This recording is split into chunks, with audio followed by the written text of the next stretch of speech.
I heard that little herb gatherer has written out a whole set of behavioral rules for herself. She may be small, but boy, has she got her head screwed on. She's definitely destined for greatness. The young of today shall outperform us tomorrow, as they say. I must admit, she has my respect. Ganyu is kind and thoughtful. It's just a shame she's so busy all the time. Most of the time, she's buried in an endless pile of paperwork, the only exception being her nap at noon. Don't get me wrong, I have to put in some hours at work too, but I'm happy with the job I've chosen, and it's certainly a lot less taxing than hers. The Feiyun Commerce Guild is one of my oldest clients. Their approach to business is meticulous and thorough, and every business meeting I've had with them has always been attended by the head of the house himself.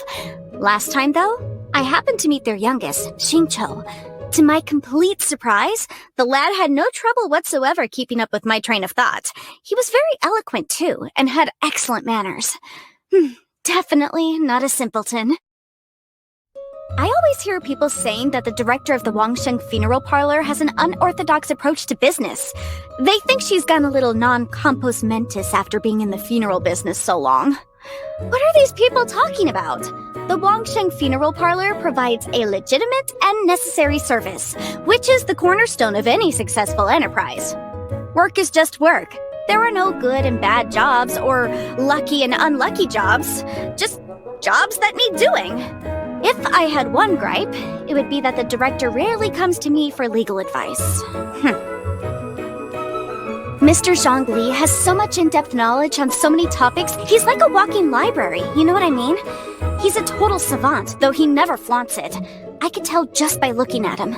People like him rarely shy away from taking on complex problems alone, so in my estimation, he's certainly not a potential client. And yet, somehow, I can't help but think I know him from somewhere. It's hard to describe the feeling. I asked my father about it, and he just said something to the effect of he didn't know either, though he seemed a little evasive. It was so strange. Anyway, makes me wonder if my father is hiding something from me. All right then. If he won't tell me what's going on, I'll just have to find out for myself. You must have heard of the Tianquan Ningguang.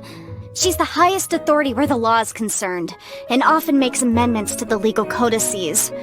Every round of additions, retractions, and revisions generates mountains of material. Why, the latest edition of the legal codices contained 3 new laws, 121 revised legal annotations, and an array of new legal precedents. Archons know how long it's going to take me to commit them to memory. Still, she's a businesswoman at heart. I'm not about to let her beat me when it comes to the law. Once I finish memorizing these, I need to step up my productivity. The Yuheng doesn't deal with matters of the law, and thank goodness. Knowing Keqing's attitude toward work and ruthless efficiency, I'd end up losing a lot of work. Although, no, surely it wouldn't come to that. She's a stickler for doing things the right way. No doubt she'd offend people. But if she had someone like me as her legal assistant, no way. Why should an eminent legal expert such as myself be relegated to the role of assistant? If she needs legal counsel, she can come and find me. EULA saved me once, and we've kept up correspondence ever since. She's very familiar with the Knights of Favonius' legislation, but has never been one to be bound by convention. She uses cunning logic to deal with problems flexibly. Perhaps the reason we get along so easily is that I'm a similar type myself. Still, I'll never acquire that carefree spirit of hers. We are in very different professions after all.